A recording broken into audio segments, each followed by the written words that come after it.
What's up, Fever Nation? Let's take a closer look at our newest acquisition, Monique Billings. Welcome to the Fever, Monique. Monique is going into her 10th season in the WNBA. So immediately she brings in veteran leadership to this team, which they are going to need in the playoffs. As you know, the Fever, with and without Caitlinclark, made it to the playoffs and made it close to making it to the finals. Coaching notwithstanding, they almost made it.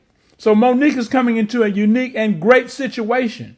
Monique is coming from the Golden State Valkyries. While they were a 23-21 team who won as much as they lost, Monique and Golden State gave the Fever a lot of problems. While this was an expansion team in the league, the Valkyrie was a problem for the Fever. I don't think the Fever beat the Valkyrie last season. So Monique coming on board with the Fever should be a plus in the talent and depth category. In this style of offense, I can foresee Mo Billings being a possible double-double player. She's already averaged in her career at least 6 to almost 7 rebounds per game, and that's playing with these other teams. In Indiana, Mo Billings has the opportunity and the ability to be a double-double player. I dare say 10 and 10. If we can get 10 and 10 from Mo Billings a night, and we're not even talking about what Aaliyah Boston, and amidst all of these acquisitions that the Fever have made, everyone has went to sleep on Aaliyah Boston. So this should not only make it more comfortable for her to be a 12 and 12 player. Aaliyah Boston should easily, comfortably, with a 44-game schedule, be a 12 and 12 player. Hopefully with these roster additions, it will lower the minutes, because this is going to be critical. If you remember last season, the Fever had a rash of injuries. Now, I don't know if that was due to the amount of games that were being played or the way that the officials were allowing teams to play the Fever. We won't get into that in this video. But back to Mo Billings.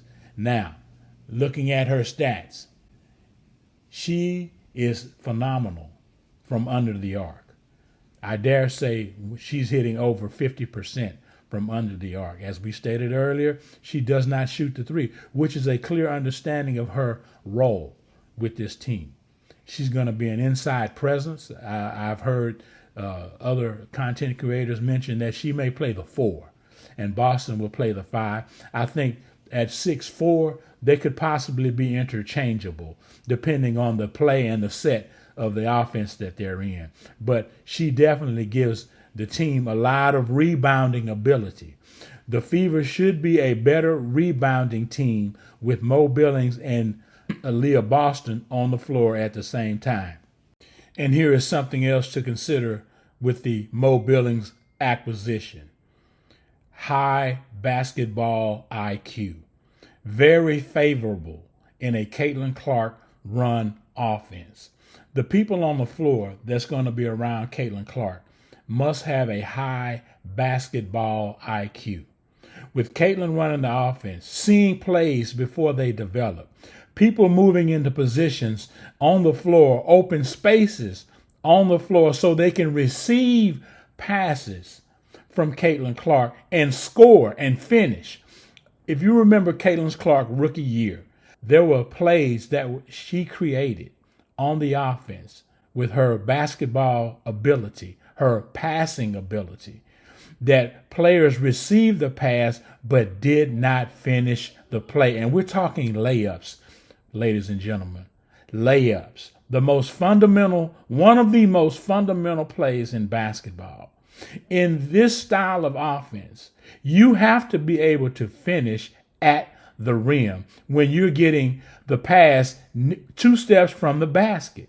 You have to be able to finish at the rim, which makes Mo Billings an even more attractive player, because during the qualifying rounds of the FIBA, she was receiving passes from Caitlinclark in the paint, finishing at the rim in the face of defenders. Directly in the face of defenders, which is going to be critical during the season, because you're going to have better players, more athletic players, more challenging plays around the basket. Now, if you think about her rookie season, I don't have anything against Timmy Fagbenle. She was not able to finish around the rim. How many layups did Tammy Fagbenle blow in Clark's rookie season? Clark could have put the total assists for a season, her rookie year, out of reach if players on that team would have been able to finish layups, ladies and gentlemen. We're not talking about circus shots that they had to make up or create to finish around the basket. She was putting them in scoring position, and they were still struggling to get the ball, in some cases, over the rim and actually in the hoop. So this is critical. This is why I think it's going to be critical and factorial with a Monique Billings acquisition.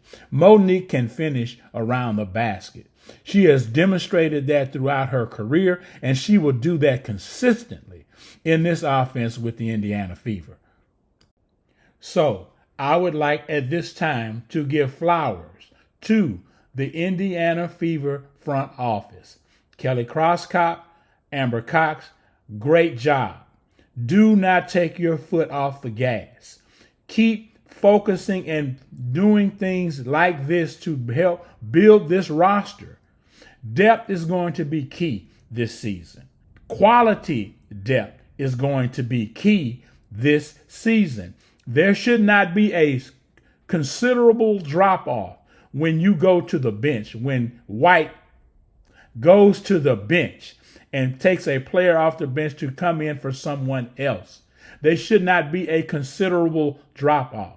The Fever needs to keep constant pressure on teams in the league, as we see teams like the New York Liberty stacking the deck, a team they could possibly run into in the finals.